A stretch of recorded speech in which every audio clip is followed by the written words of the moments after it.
Welcome back to the Mac Power Users. I'm David Sparks and joined as always by Mr. Stephen Robles. Hello, Stephen. How are you today? I'm doing great, David. How you doing? Excellent. Today we are going to take on a topic near and dear to all Mac users, photo management. You think we could make it any sexier than that? I feel like I'll have to workshop the title, but I mean, photos is something everyone has to deal with, Yeah. and it is kind of complicated now with iCloud storage, multiple photo services, and then what you do with those photos afterwards. Everybody's got different systems and backups.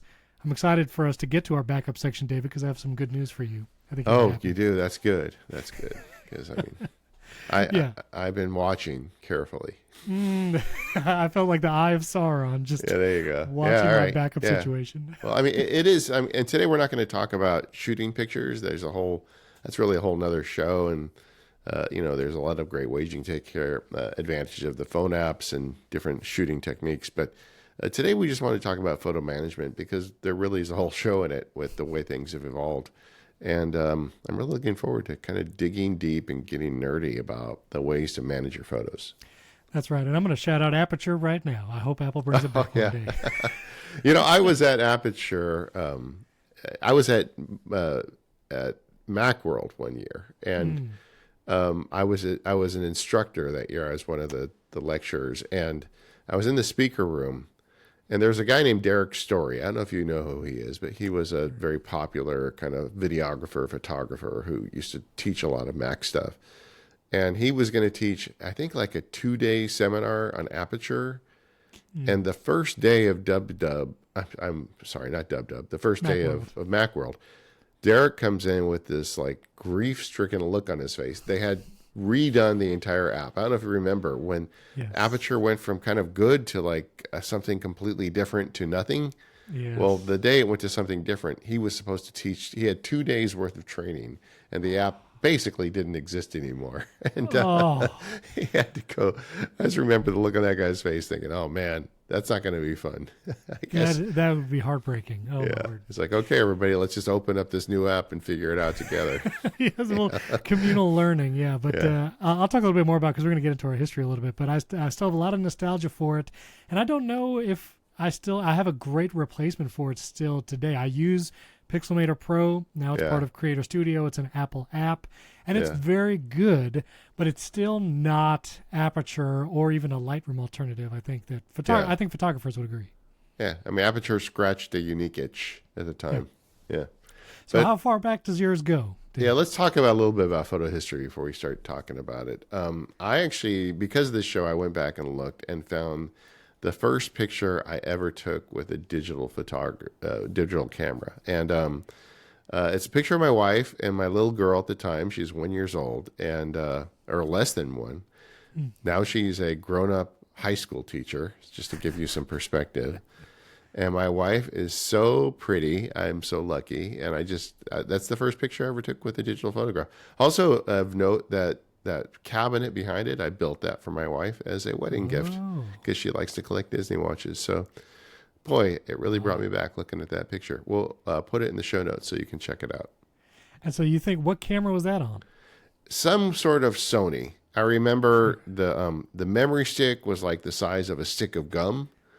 And I don't remember what it was called or whatever, but somehow I scraped some money together and bought a digital camera in 1997, and the resolution is 800 by 1184. I looked it up. Things have changed since then. Things have changed drastically.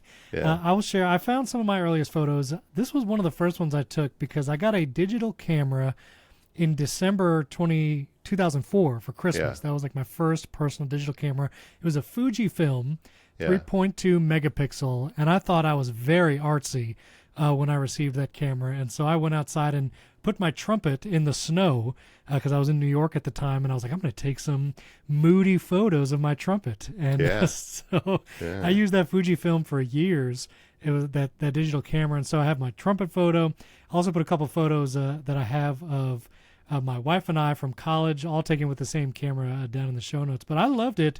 I didn't later in my career, I actually did photography kind of professionally. I worked for a travel company, and I used a Nikon D7000, and that's when I used aperture. I was working Yeah. for that travel company. That's how I managed the photos, and we used those in like brochures and things like that. And I had an old Drobo to back up those photos. Do you ever have a Drobo? Oh yeah, they used to be a sponsor of Mac Power Users ages ago. there Good you go. guys. Yeah, I guess they're not around anymore, but yeah, it's a good solution at the time. It was, and I also used a lot of photography in website work. I would make a lot of websites early on in my career, and so my photo library, which we'll talk about cleaning our photo libraries later, there's a lot of random photos of just like random people, and I'd be like, oh right, I made a website for them, but their headshot is saved in my photo library somewhere. So, along with a trumpet in the snow. So I got to ask, what's your mouthpiece in that trumpet picture? Oh, that's a Dennis Warwick. I think it's a 3B. I played on a pretty different one. I had a Bach 3C like everybody did. I had a 5C, but that was, I think, a Dennis Warwick. It was a gold mouthpiece with my Bach Stradivarius trumpet, which my parents bought me in high school, and I played on that for many years. Nice. Yeah. So for non-musicians out there, horn players always have an obsession over their mouthpieces. And It's true. we always think if we just get the right mouthpiece, we're going to sound better. And it's actually just practice that you need. Yeah, but That is it. I'll also say, I took pictures with that Fuji camera for many years, and a lot of these pictures like hold up. I have a picture of my dad here in New York City in front of his junior high school. We'll put in the show notes, and they look good. They're not super high resolution, but even me and my wife in college, they stand up. They stand up. yeah. Stephen, there's something different about you in that picture, and I can't put my finger on it. I had slightly more hair on the head, but slightly less hair on the face. You know what I mean? It moves around over the years. Yeah.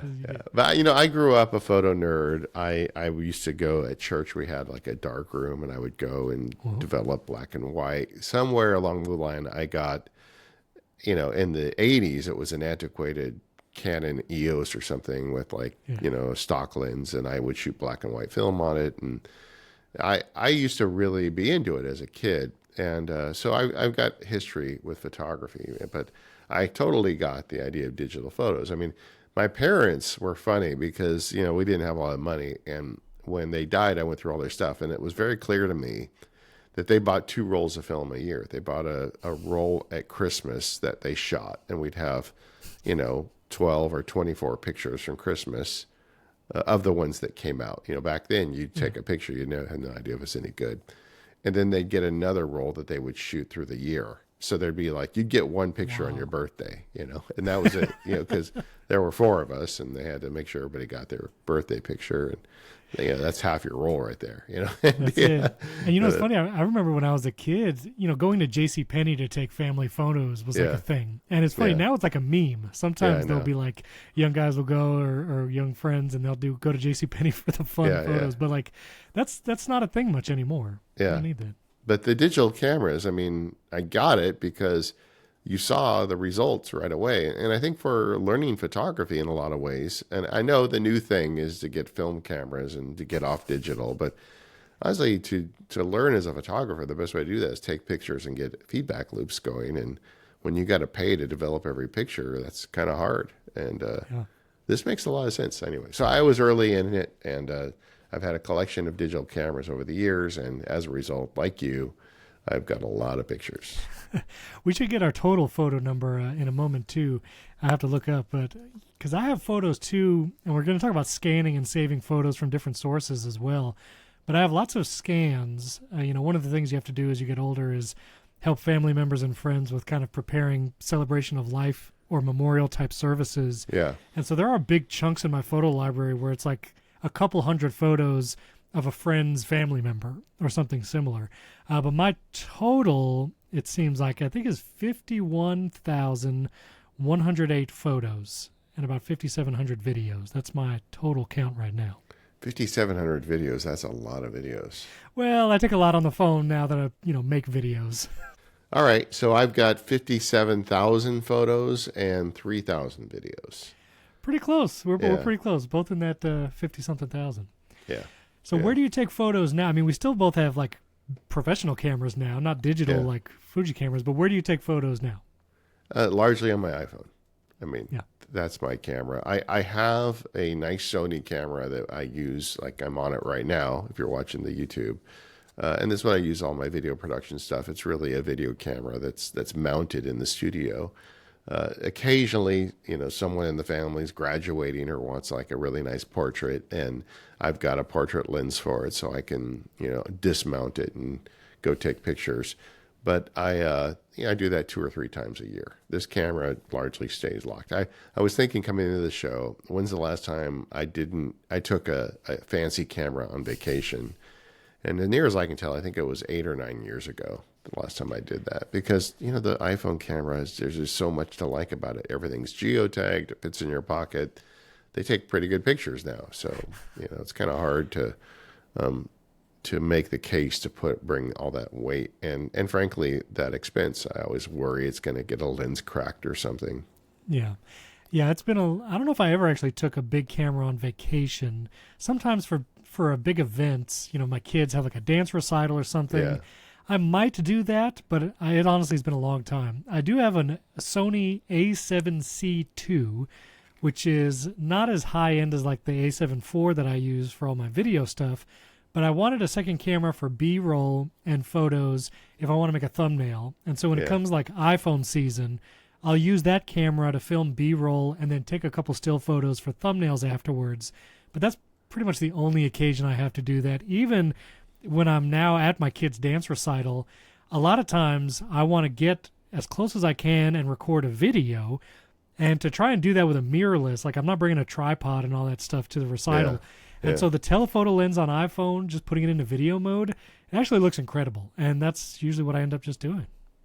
Well, since we're making camera disclosures, I actually have an A7C1. Actually, that wasn't a 1 at the time. It was A7C. Yeah. And I've got that mounted as a top-down camera at my desk. And that was my old camera that I used to use. And for B-roll and things like that, I also own a DJI Pocket 3 camera, which is so good. And it's on a little gimbal, and you can, again, carry it around with you, put it in your pocket.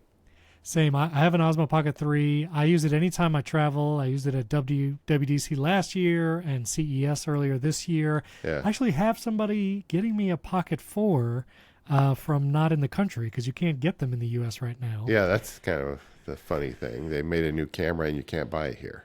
Yeah. So I had a very good friend. Hopefully, will be shipping it to me before WW this year if I go. Yeah. And but it is great. And one of the things too about a pocket like a little camera like that is you can connect your microphone wirelessly directly to the camera. You don't have to think about another box or another source for audio. It looks great, built-in gimbal. It's pretty nice. And that's frankly one of the reasons for the low video count on my iPhone, because I had the Pocket 1 and the Pocket 3. So I've always kind of done, when we go somewhere, I'll bring that. It fits in your pocket, as the name implies, and audio is really good. And I just find that the better platform to shoot video on, because often I need my phone for other stuff. Now, do you, when you take photos, obviously a lot of them on your phone, maybe some with a professional camera, do you ever put them someplace besides photos? Like, do you ever go into files and folders and save images somewhere there, or does it just all go into the Photos app? Okay, my friend, you have now cracked open the backup heading in our outline. So I think we should just go there. Let's do it. Okay. All right. I want to talk about backup fully, and I was ready to come at you today, but it sounds like I might not need to. But before I come at you, I want to come at Apple. Sure. So what I would call a brief interlude into the iCloud storage inadequacies.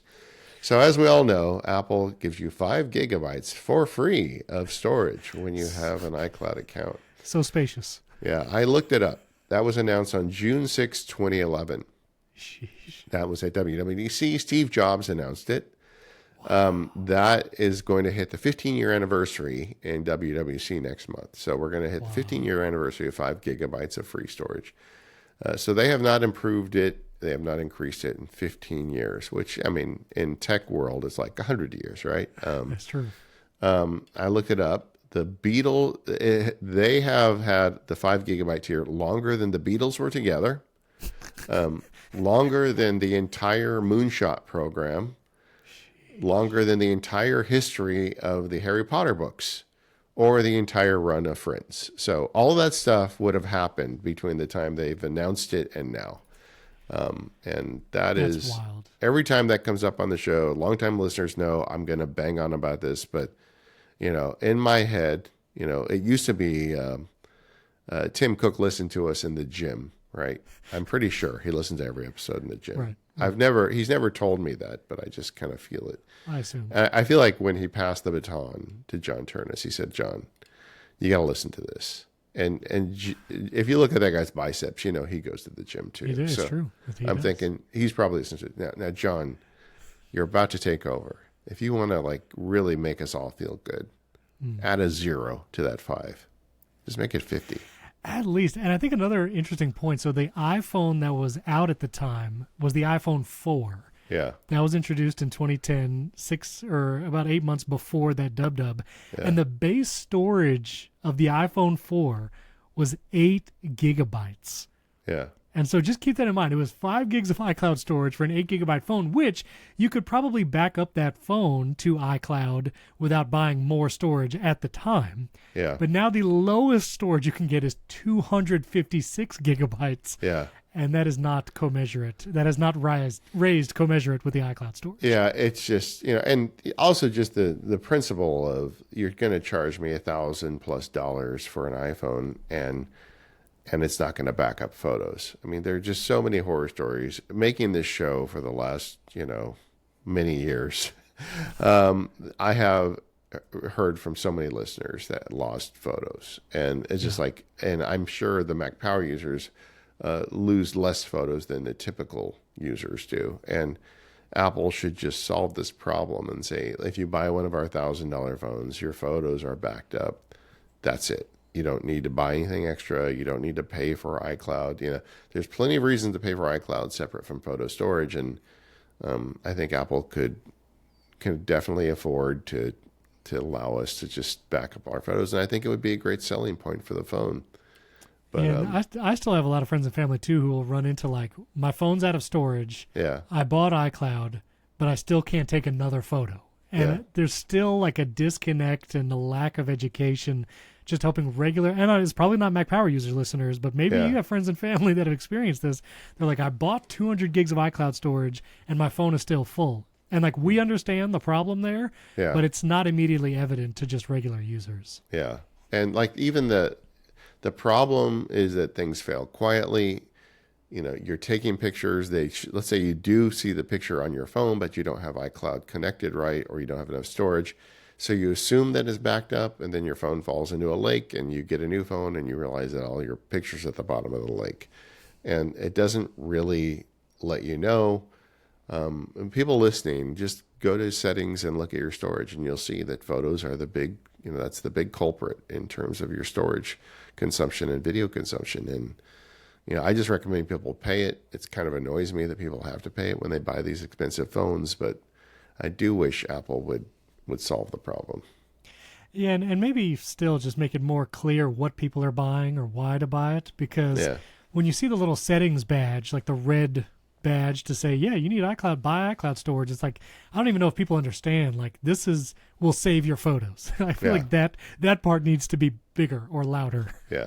So. And then also, the problem is intensified by library sharing. Now that you've got the ability to share your library, my wife and I share a library. It's just easy, right? I mean, anything she takes, I see. Anything I take, she sees, because we always share stuff. And the problem is my wife will take 17 pictures of her bagel, and and people think, well, if we're shared, then it's on her storage, not mine. No, it goes in your library. That gets stored. I mean, that actually uses up more storage when you do it, which it's a great feature. That's fine, but that even intensifies the need to have increased storage. And 15 years, guys, it's enough. I mean, I will offer one addendum to that. The iCloud shared photo library, whoever created the shared library, whoever initiated it, it counts against their iCloud storage. Yeah. But other people who it gets shared with, it does not count towards theirs. Yeah. Now, if you're in the same iCloud family, it kind of doesn't matter because you're also sharing the same iCloud pool.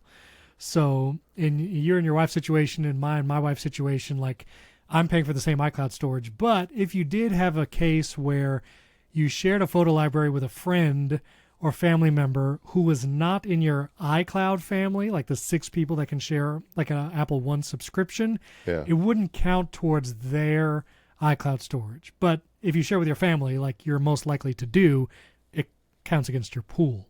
Yeah. So, but when it comes to backing up, I wanted to mention Backblaze, which I think do you still use Backblaze? That is subject to this discussion. Currently, I do. Right, and so I listened to the ATP guys, and they had a long segment on Backblaze, which, as we've discussed in a past episode, I have not used Backblaze. But one of the issues now is Backblaze is not backing up cloud-stored files. So if you're like me, and you put pretty much everything in iCloud Drive, Backblaze is not going to back up those files. It will back up local files that might be in like your movies folder, your music, or if you don't sync folders to iCloud, like if you uncheck the sync desktop and documents, then Backblaze would back those folders up. But if you have everything in iCloud Drive, it doesn't back it up. And so you have to find a different solution for that. So if I have everything like I do, my photos libraries, and it's a cloud storage, but I also, on my Mac, I have enough storage that I haven't download all photos. Does that mean it's getting backed up at Backblaze or not? It seems like Backblaze is just skipping any cloud synced file, even if it's local on your machine. And one of the issues of that is a permissions, which I get this issue even on my Mac. Like Shortcuts sometimes doesn't have permission to like write a file to my desktop because it's syncing with iCloud Drive. Yeah. And so it seems like Backblaze is not, even if it's saved locally on your computer, it is not going to back up those files. Well, I've been telling listeners for years to use Backblaze because it's easy, it's reasonably priced, and it just gets all your stuff off site. So now I have to amend that because you're not getting your pictures backed up, which is the most important thing. So listeners, be advised, we will be doing an updated backup show probably in a couple months, probably after WWDC calms down. And we're going to be looking at options and come to you with real solutions. And I will say, and this is where hopefully you'll be happy, David. Yeah. I purchased, it's a $15 one-time purchase, Parachute Backup. It's in the Mac App Store. Yeah. So, it went through the app review process. But for $15, Parachute Backup can back up your iCloud Drive, all the files and folders, and or your iCloud Photos. Yeah. So you can have it do one or both of those things. So if you just want to do your photos, just your iCloud. And what it will do is basically copy all of your files and folders and keep in sync if you do a scheduled backup to an external SSD, spinning hard drive, or even a network-attached storage. Yeah. So I'm going to point it at my network-attached storage, and it basically just downloads my iCloud Drive, all the files and folders, copies it there, and then in future backups, we'll keep them in sync. And it's smart enough where if a file is in the cloud but not local, it will download the file temporarily, copy it to your destination, and then offload that file so your Mac isn't full of stuff if you don't have enough internal storage on your Mac. Yeah. So I'm going to do it, David. I'm backing everything Excellent. up. So have you started that or you just got the software? Well, here's the thing, David. Got you. My network attached storage, it was like 90-something% full. Yeah. I priced out larger spinning disks, and because of the crisis right now with storage and RAM prices, I'm not about to do that. So I'm cleaning it out. My Synology is going through a process of cleaning it out to free up some space. And once that's done, hopefully later today, I'm going to run it back up and have it just scheduled to do it every week. And you weren't kidding when you talked about on a recent show about how much the prices of OWC drives have gone up. I mean, it's like $1,100 for a terabyte. 4 terabyte fast SSD right now. Oh yeah, it's insane. And even the spinning drives, if you want to get the higher, like 8 terabyte, 12 or 16, like it's thousands and thousands of dollars. Wow. So, that's crazy.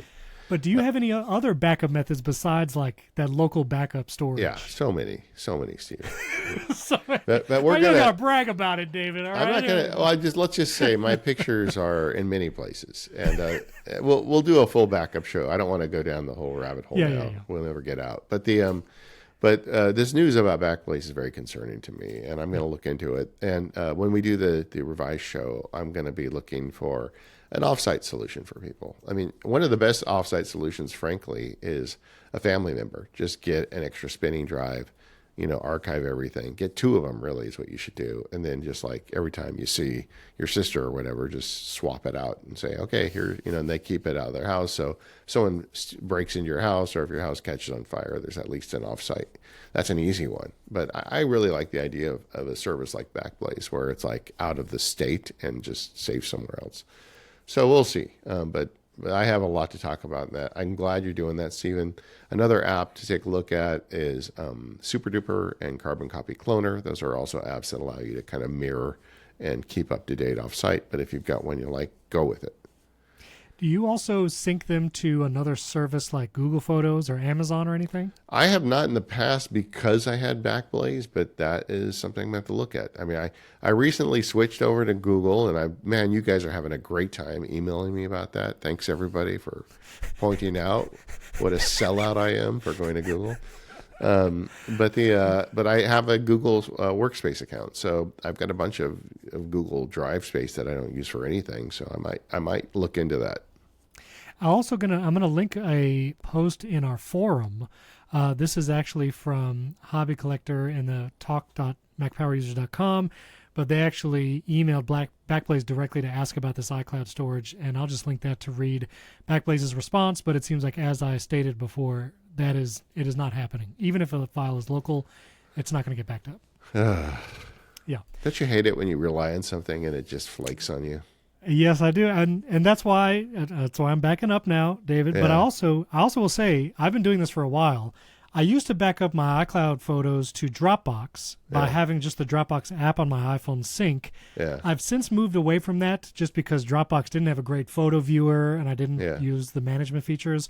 So I do have Google Photos, which I already pay for like the 2 terabyte Google Drive tier anyway. Yeah. I have Google Photos running on a iPhone Air, which I use as my beta device, but I am also syncing my iCloud photos to Google Drive or to Google Photos.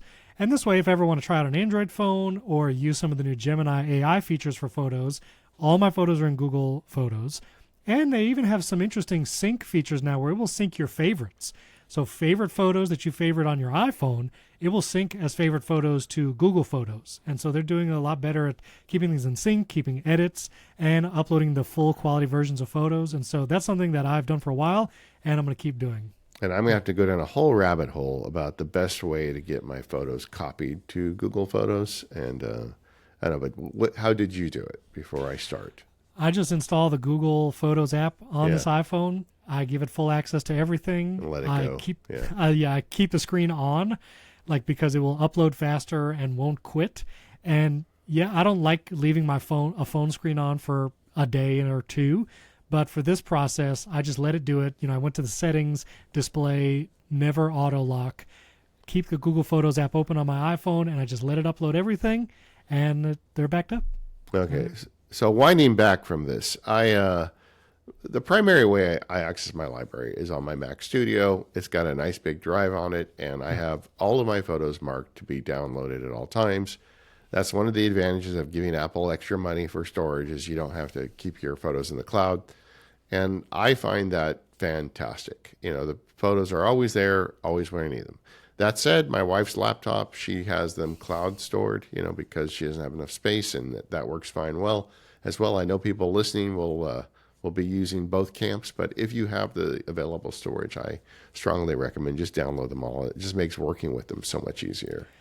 If you had talked to me about 2 years ago, David, before I got my new Mac Studio, I didn't have my photos downloaded locally anywhere.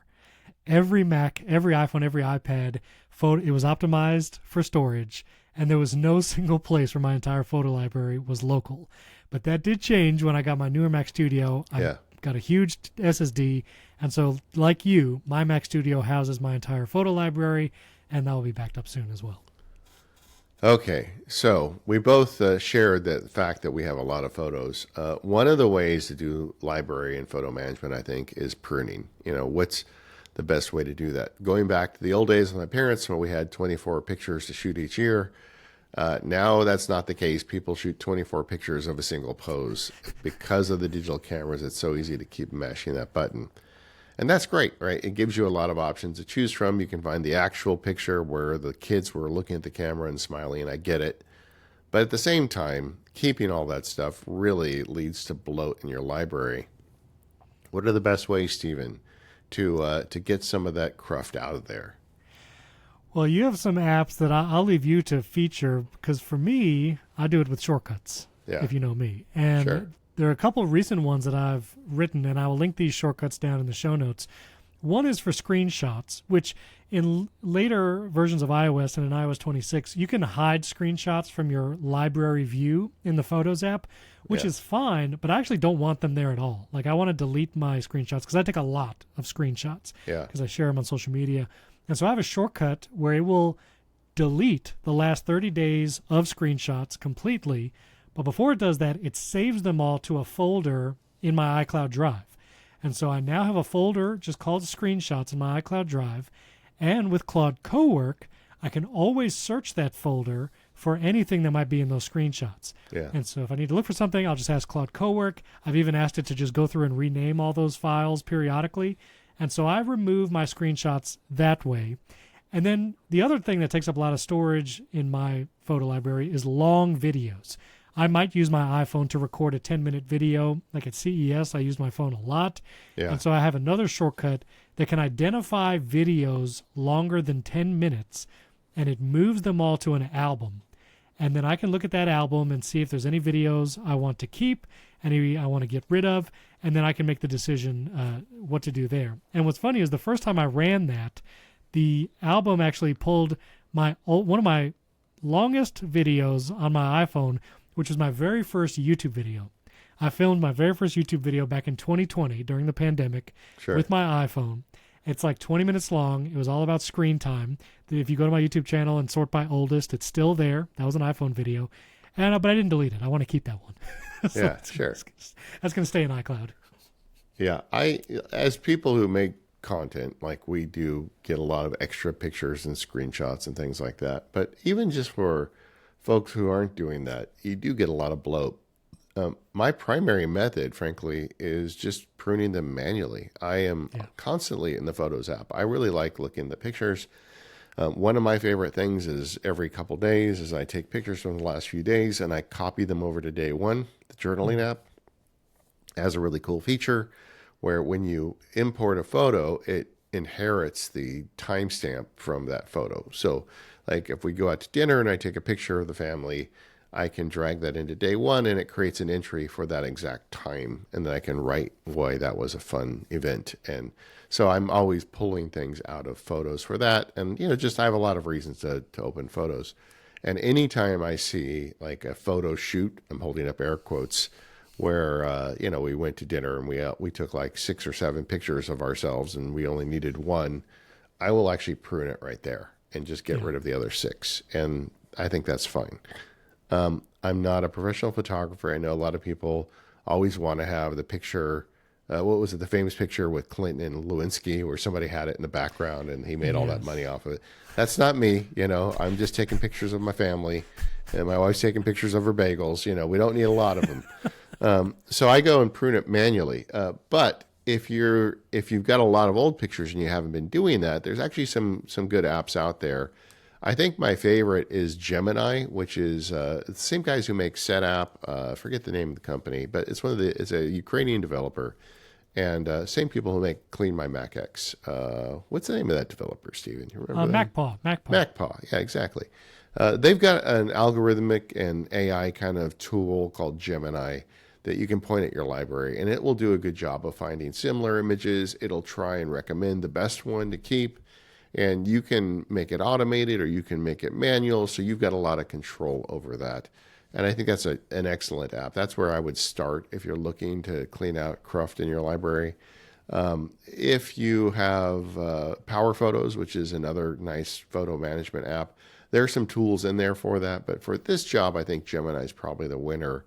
If you want to do it on mobile, my kids use an app called Swipewipe. And I was asking them about it at dinner, and they love it, and it just gives them their pictures. And there's a bunch of apps that have done this over the last few years. where you just see your pictures and you swipe left to keep and right to trash. And so it's almost like going through social media, but it's cleaning your library at the same time and a lot healthier than going through social media. So that's kind of cool. And then there's another one that's very popular, and I played with it a lot, but I don't have a lot of experience with it, but it has a lot of positive reviews. So I went ahead and included it, called AI Cleaner, which is more AI based and more, if you have like 100,000 photos and you really want to get a lot of junk out of there, AI Cleaner, I think, is probably something you should look at. But those are all good tools to help you to prune the library down. I was going to ask, I didn't have this in the outline, but I'm curious. Now with iOS privacy features, photos like those, like apps like those that you just mentioned, they ask for photo access, and you have to choose, am I give it full library access or selected photo access? What is your default when you see an app ask for that kind of stuff? It just depends on what it needs. Like when I deal with an AI app and I want to share a photo with it and it asks for full, I say no, because I'm just giving it one photo. But in this case, if it's a tool that I'm using to clean my library, it's going to need to see them all. So I would give it access. When apps like TikTok and Instagram and things like that, I limit access for my library. I always do that. But obviously for a photo manager, you're going to need to give it full access. You can always revoke it later. You can always go to settings, privacy, photos, and revoke access after you've used it. But you got to give it full access. And honestly, see, MacPaw is a developer that I trust. I met those guys, several times. They seem like they're really kind of on top of things. I like the way Clean My Mac works. I like the way Gemini works, and I feel like that's a developer I can trust. So that's the one I use primarily. Okay, Steven, so once you've got them pruned, how do you organize them? So I used to be very meticulous about creating albums for an event, sometimes a shared album if it was like a family trip, and I still have done that. And now I have albums for different things like like podcasts. Like I have a Mac Power Users photo album because there might be images that I use often, whether uploading a profile image or whatever. And so my photo album curation, it is decreased in the amount of albums I create, also because of the great features that Apple Intelligence has brought in recognizing and surfacing memories through the Photos app, which we'll talk about in a little bit. So I have a bunch of albums and shared albums from the past, from my travels. When I worked at a travel company, I have albums for every trip. I had an album for every kid's birthday, and then as you have subsequent kids, like that falls off because you just can't sustain it. No, you mean both. I feel like it's a journey, and like in the old days before we had automated sorting, that was the only way to find the pictures. So as dads, it's like, hey, it's Easter. I got to make a 2010 Easter album, and in my family, a lot of them were the shared albums that Apple had, and so we've got all these albums, and you can see them like religiously created at each increment, and then at some point they got less and less, and at one point they just stopped. And I was telling people in the Mac Sparky Labs, I feel like laziness has been rewarded by artificial intelligence. There were those of us that always would name all our documents and organize all our photos and apply tags, and we were the ones that had it together. And now you can just throw an AI at these things and get what you need out of it very easily. And the people who didn't waste all their time doing that have been rewarded. Which I'm glad I have some of those albums. Like, and I don't delete them. I don't delete my, middle son's second birthday. Although I will say, my middle son, he does not suffer from middle child anything, but he will often exclaim, "There's way more photos of my youngest, my daughter." Than he, and of course he does not realize there's many more photos of him than my oldest son, but it's simply a result of, like, with newer iPhones, like if you just follow the hockey stick curve of as iPhones got newer and better, we were just taking more photos. He just took more. I had that thing when so my siblings are much older than I am. I was a boo-boo baby, I'm pretty sure. I never really had that conversation with my parents, but I showed, my youngest sister is like 7 years older than me, and so we used to have movie night where they'd get the projector out and the 8mm films, and there's like there was like 50 movies to watch, and I was in like one of them. Because my parents got tired. They're like, I'm tired. I'm not going to choose many of these things. And this is going to come again when we talk about physical photo books, because I used to be very faithful. But the last thing I will say about the photo library management, I am stingy and particular about favorites. Because I do like going to my favorite section and seeing very specific photos that I wanted to save and favorite, which then also plays into lock screens and Apple Watch faces and all that kind of stuff. So I'm particular about that and faces. Because I don't do the albums as much, I am particular about setting the faces for my friends and family, up to a certain amount, and making sure to train that enough, which I spend a lot of time doing it. And a lot of times that makes finding photos much easier. And a lot of those collections or memories that your iPhone is just going to do, it makes all of those much more effective. If it knows faces, if it's been trained, if it has, favorites. And so I try to do that, periodically. Keep that pretty well. Yeah, I do the same. The faces are such a great entry point, because you can put a token when you do the search, say, search for Steven, and like it will immediately filter down. And the training methodology that it uses, that's all done locally on device. And it's very easy. Like, again, it almost feels like playing with a social media app and like, oh, that's Steven, but that's not Steven. And then train on that. Now give me another list. And then suddenly they're just all Steven, the ones it finds. And it doesn't take long to get it working well. And it is a great entry point to finding a picture. And I'll also do it for my doorbell camera. Because if you have a HomeKit Secure or HomeKit Video doorbell, your HomePods and your phone can announce who's at the door. Yeah. And I'll even do like acquaintances that might come to the house a couple times a year, because I like seeing, just get the notification and the HomePods will say so-and-so's at the door. But my question for you was, if you want to find a specific photo, like a specific person at a specific place or time, where do you go for that? How do you find it? I go into the Photos app and I'll start with the name of the person, because like I said, it's all tokenized. And if I know generally when it was, I'll put in the year or whatever, and just let it do a search, and it almost always finds it. Search has been pretty good and has improved lately. My method, because I usually know where a photo was taken, if not the year or even who's in it, I will go to the maps area of the collections in photos and just zoom in on where I know the photo was taken, and try to zoom in close enough where kind of separates the groups out more and more the more you zoom in. And I will go to like the 30 or 50 photos that were taken at a location, sometimes hundreds depending on where it was, and I will look for that. It doesn't work like at home, because you take so many pictures at home usually, and then there's just too many photos there. But I'll go to the map, zoom in, and if you're ever looking for a photo that you're not sure when it was or who was in it, I find that to be a pretty reliable way to find it. Do you want to guess how many pictures the Sparks family has taken in the Anaheim area, which happens to be the location of the Disneyland Resort? I'm going to guess 8,000. 23,000. That's half your library. Yes. Wow. That's pretty good. That's pretty good. Yeah. Well, and I have there's a couple different auditoriums and theaters in Lakeland where my wife has performed and my kids perform.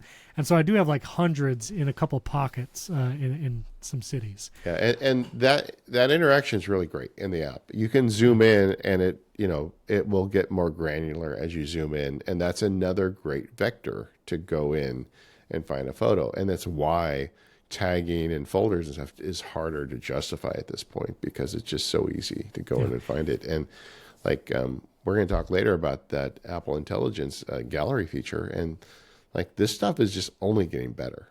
Yeah, and it is very good. Now, you mentioned earlier you do the shared library feature with your wife. I do the same thing. You can have it set a couple ways, where it defaults to sharing, or you choose in the camera app. How do you have yours set? I just share it all, and she does the same. You share everything? Yeah. See, I take so many nerdy techie photos because I'm posting stuff on social media. I don't do that.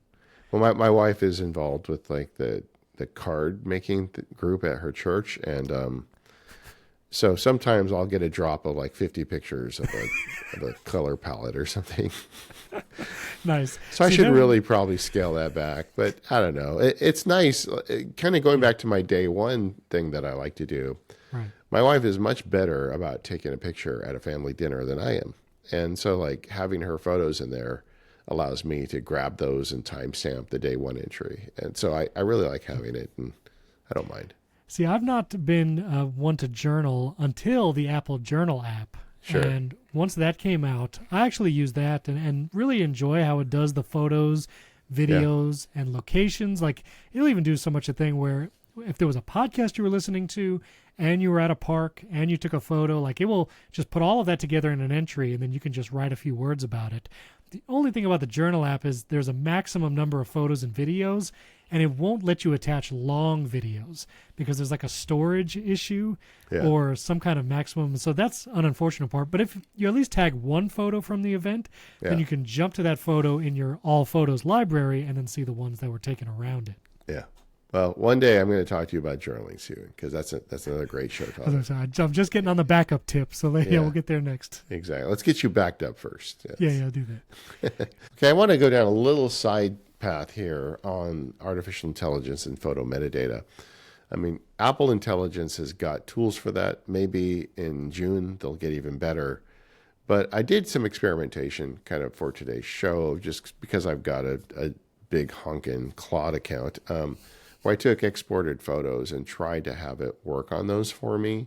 I was very curious, like you were talking earlier about scanning old family photos. Like, could I do a good job of applying metadata to those with an artificial intelligence tool? And the answer is yes. Just like scanning old scanned documents, you can also take old scanned photos. They can go in and work with metadata. They could do a good job. If you tell it enough, it can name the photos appropriately. It can do some metadata work, but what it can't do is like figure out what day it was taken. It's just going to look at the scan date. Although I did have a couple of those. For a while in the 70s and early 80s, there was a thing where they would burn in the date on the photo when you shot the photo. I don't know if this is before your time, but I don't know what it was like, because it was like a little almost digital readout in the lower right corner, and the camera would do it. It would burn it into the film. Yes. And I'm not even sure that it was the date that the image was taken or the date that it was developed, but it kind of gets you in the ballpark. And then also sometimes, like I had some where we had written the date on the back, and it because I'd scanned both sides, it was able to work with that. So it does some work. Like scene tagging is really good. Like it can figure out that this is at a wedding or this one's at a beach. It can do stuff like that. If you tell it those are pictures of Steven, then it can find other pictures of Steven in the folder if you give it enough context. I mean, the whole thing with all this AI stuff is the brain is plenty smart, but the context is always weak, so you have to give it more context. But what I found is it actually did a pretty good job. The downside is AI does everything with 100% certainty, so when it was wrong, it was bad, because having a photo that's undated is better than having a photo with the wrong date on it. And but it was generally able to do that. Now, I'm not seeing myself doing a lot of this in the future. I prefer to use Apple Photos.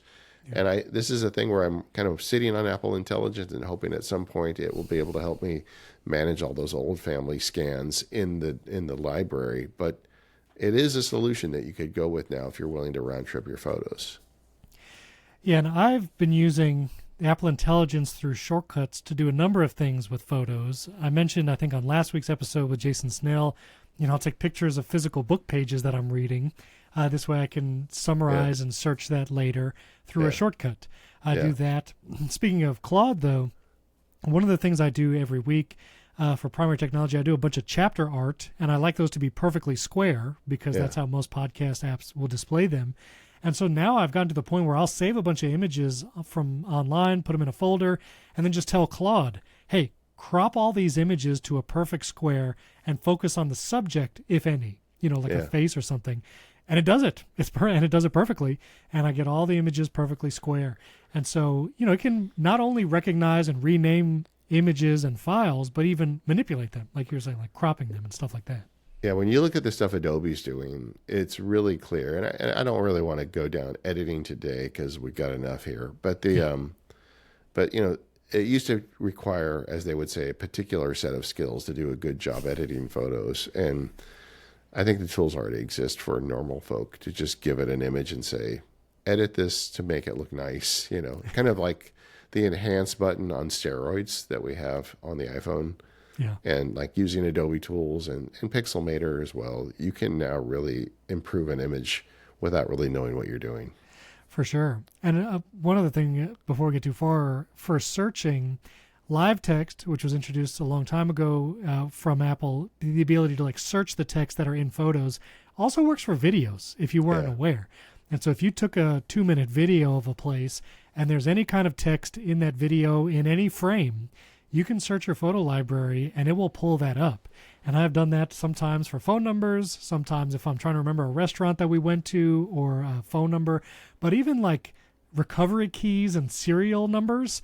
There'll be times like if I'm setting up a new Mac and, it shows the recovery key on screen, you can write it down and you can type it. But a lot of times I'll just take a picture of it with my phone because I know I can search later recovery key and all the photos that have recovery key will come up. So. All right, Stephen, can we talk for a minute about sharing? Yes, please. Yeah, I share a lot of photos, but what do you do? Because you do the shared library with your spouse. What else? Yeah. Well, it just kind of depends. I use all the tools. Like my 80-some-year-old mother-in-law, her favorite technology term is airdrop. And, every time we have a family gathering, she'll just start yelling airdrop randomly as we take pictures. And just shout it in the air and hopefully because she wants me to airdrop her so she can share it with her friends, like, pictures of her grandkids and all that.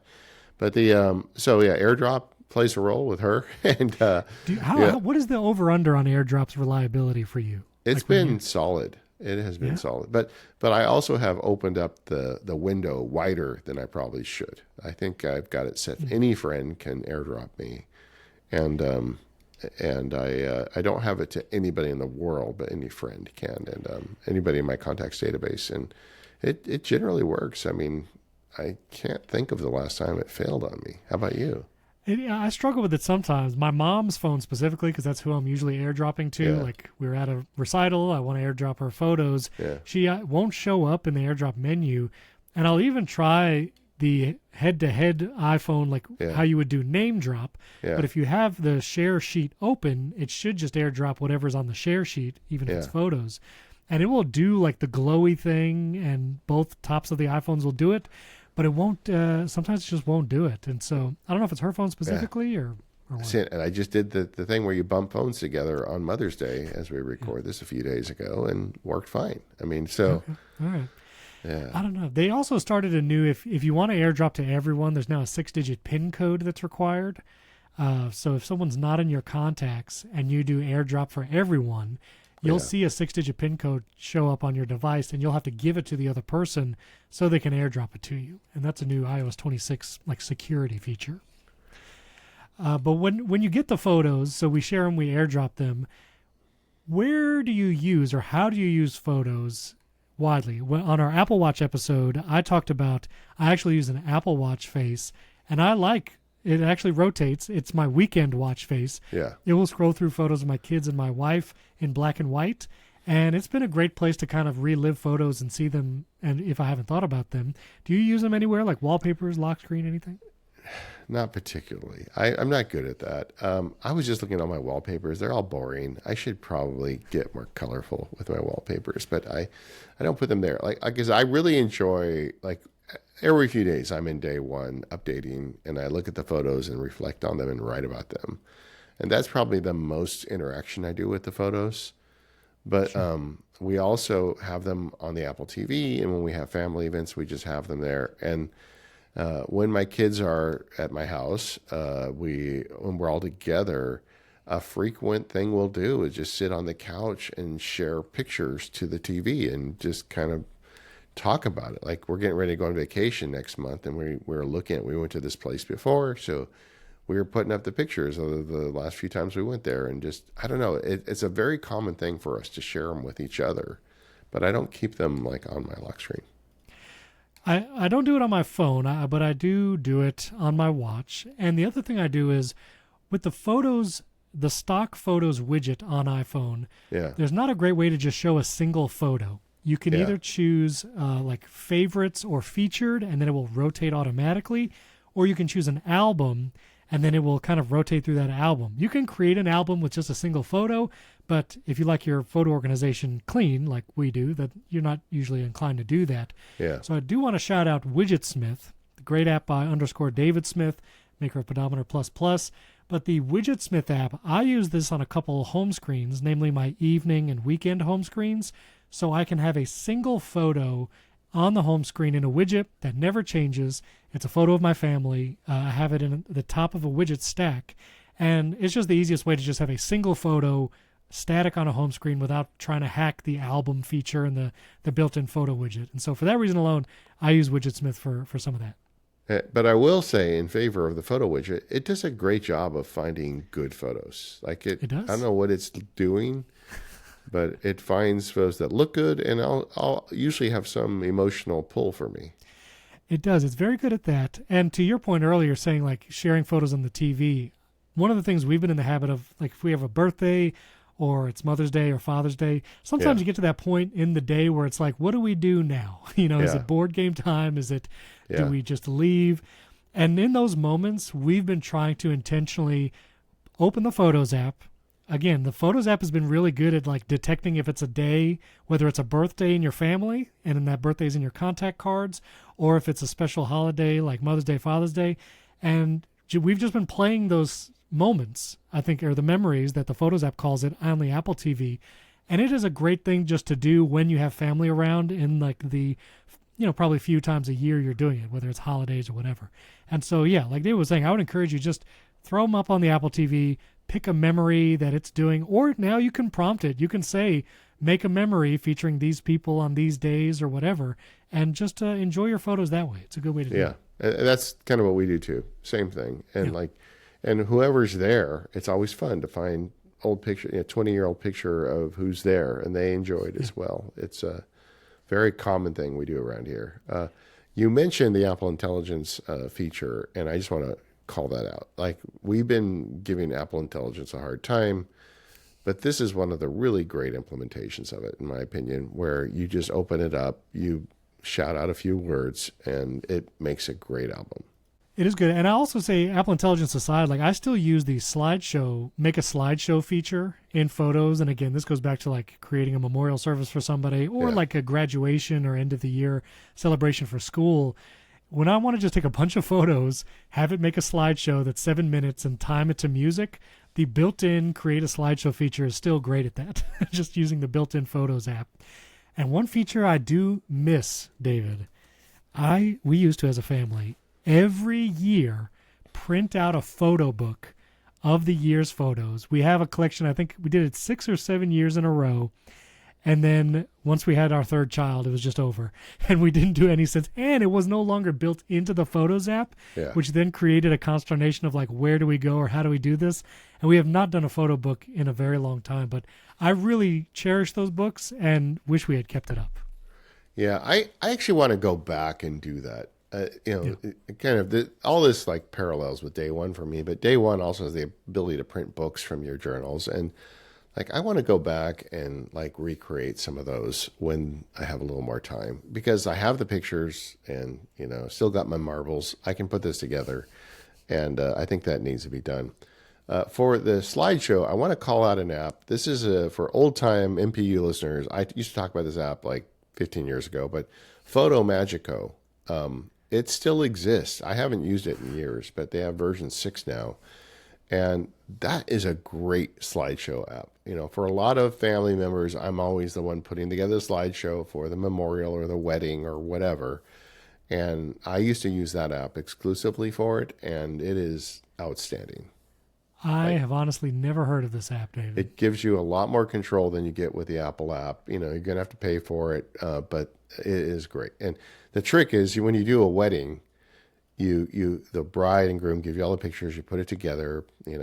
I used to always tell them that the app would crash after 10 minutes because I didn't want to have a 15-minute slideshow. And, because look, nobody in the room wants a 15-minute. Nobody wants to see that. Maybe they think they do, but no, But then what I would do is, during the wedding, when they're at the altar, I'd always go take a picture during the wedding, and I'd slide it in at the very last slide of the thing. It would fade in, for an hour Yeah. before when they were at the altar. And that was always a good move.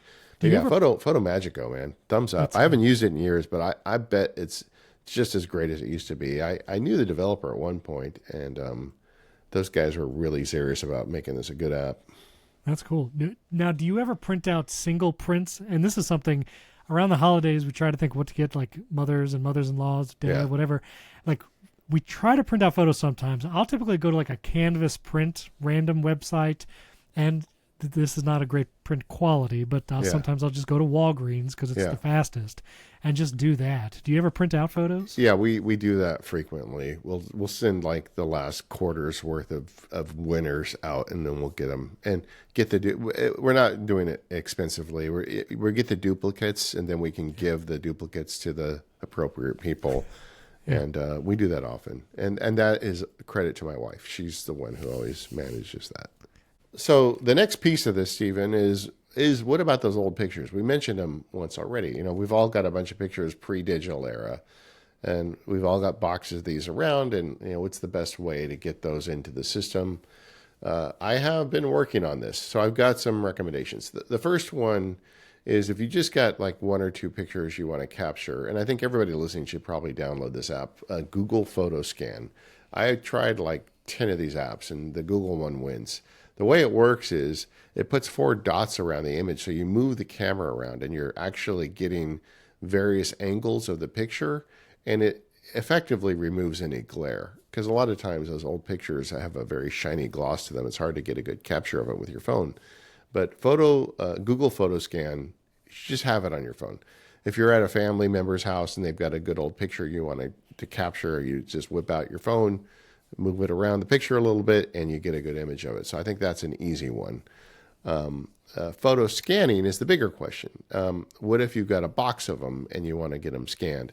There's 2 routes for that. You can buy a photo scanner, or you can use a mail-in service. And I think the best photo scanners these days don't have them, but based on the research I did for the show, is the Epson ones are the ones people are always talking about now. They've got one that's kind of like the old ScanSnap, where it will zip through a bunch of them. It's called the Fast Photo, and it is a fast photo. And then they've got a better quality one, Epson Perfection line, where you've got to lay it on a flatbed, close the lid. It's going to take a lot longer to scan with those, but you'll get better quality scans with those. So if you want to do it yourself, that's the way. We did a thing when my mom passed, I don't know, about 10 years ago, and the service we use is gone, but I did a little research on this, and a couple that are really good right now. One is called Scan My Photos, very well reviewed, and it seems like trustworthy. And they do a great bulk job. You can send them boxes of photos, and you'll get us scans back, which is really nice. Another one that's more expensive, kind of the white glove version of that, is Ever Present. And I think if you have like archival photos and you just don't want to send it off to a like bulk scanner, that'd probably be the one to look at. But if you're just looking at a box of snapshots, I think you could be just fine with Scan My Photos. But those services are really nice, and they're getting better than they were when I did them, in the sense that now they'll actually try to put metadata on them for you and get you a little better data. But again, garbage in, garbage out. They've got to know what the metadata is to apply it. But if you've got an old box of photos, by all means, just send them out, and then you can share them. Yeah, and I typically just use the scanner here at my house, but that is a pretty tedious process if you're trying to scan, a bunch of them. Yeah. And I just have just a regular like printer scanner combo. I will say that Epson Fast Photo Shack is on the landing page, so Yeah, I know. I know. That's something. It's such a funny picture. He's just sitting there with a piece of hardware, and he's smiling, and he's thinking, what he's thinking? He's I can't thinking, believe I'm going to cash that check. I better get this check on the way out. They're not mailing this.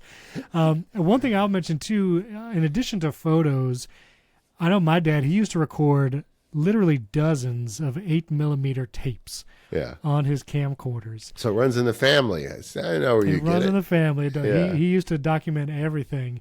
And one of the things I got him a couple years before he passed was one of these. It's a VHS to digital converter, but it's basically RCA plugs in, the red, white, yellow in, and it will record to an SD card it has to do it in real time. You can't do like 2x or anything. Sure. But he had done a number of his tapes for a couple of years. They all saved to an SD card, and then we threw them up into iCloud Drive. Speaking of things that I want to back up, Yeah. and we have a bunch of video, like from when I was 2 and 3 years old. He has videos from even before I was born that he took on like little family vacations. And so if you have that briefcase of 8mm tapes like my dad did, like try to, even if it's just a few of those tapes, try to digitize them. You can do this yourself at home. You just need, as long as your old camcorder or whatever has the 3 plugs. And I literally bought the same model camcorder that my dad had because his broke. So I went on eBay and bought one that worked so we can put the tapes in and have the RCA out into this little device. And we'll link all this in the show notes. But that digitizing means a lot. And I used a lot of, I still have all those videos. So We actually have a VHS of our wedding that I don't have anything to play it in. That's that's the thing. That's the thing. should Well, you can do get that. this. Well, the problem is you have to get a VHS, you have to get a VCR, Yeah. and then get one of these devices. But it's worth it, David. But Stephen, when you tell me this story, the fact that you have digitized video of yourself 2 years old and you didn't have an effective backup plan, it just makes me angry. I got to tell you. The backup is the 8mm tape still at my parents' house. Yeah. But I'm going to back them up. I'm waiting for some stuff to delete off my All my right. Synology. Waiting for stuff to delete. Okay. I need to just free up some space. All right. But speaking of like photo legacy, my dad did pass away about 3.5 years ago. And one of the things that, we all are going to have to deal with eventually is how do we access, what do we keep of our friends and family members. And one of the features that I always encourage people to set up, and I have set up on even my devices for myself, is that legacy contact feature. And this is something it's on your iPhone. There's also a trusted contact feature if you ever need to like recover your Apple ID, which I also suggest, just so you have backup there. But the legacy contact means that even after someone is deceased, that legacy contact can then access that iCloud data, be able to get those photos or whatever else is synced. And so highly recommend setting that up. And also, like, I actually still have my dad's iPhone, and his photo library and everything is here. I backed it up. Speaking of backup, I did like a local Mac backup of the iPhone. Yeah. This way I can just have all that data locally. But I still have the phone because I also still pay for his AT&T line. Yeah. Just because I feel like there might be a login someday where it's going to try and text a 2-factor code.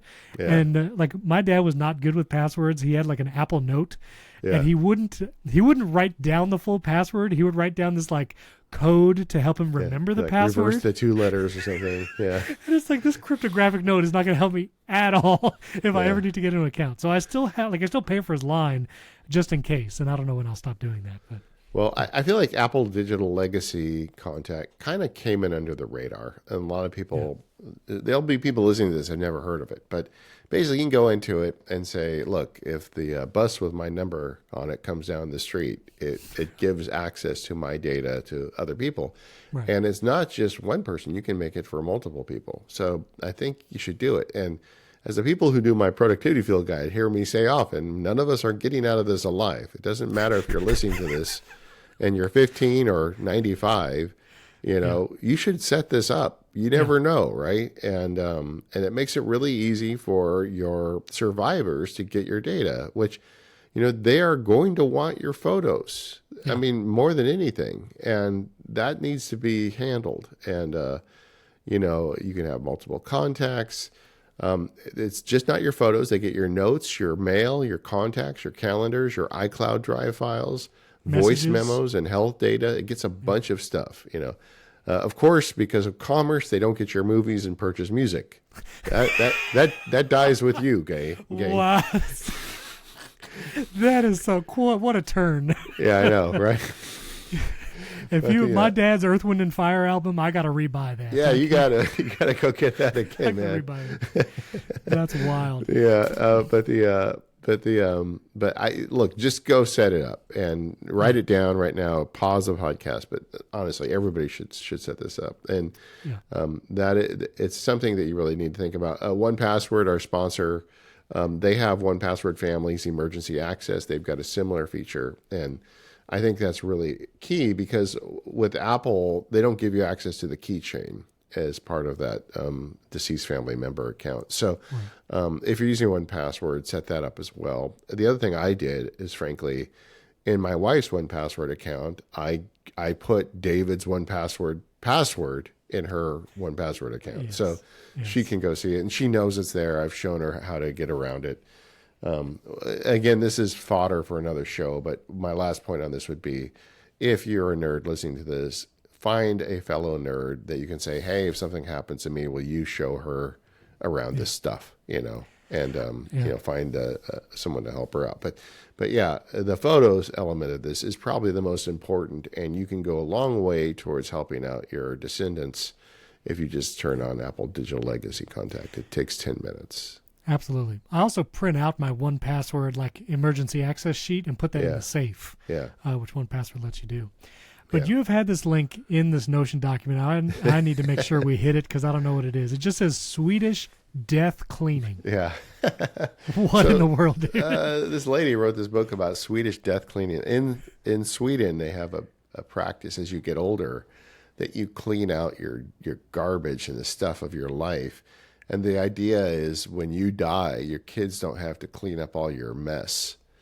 And I like the idea, and I'm getting of a certain age. I'm starting to think about it, right?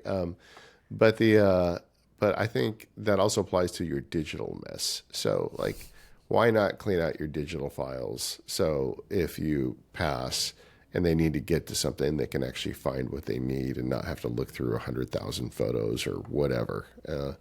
So I just think it's a good idea to keep in mind.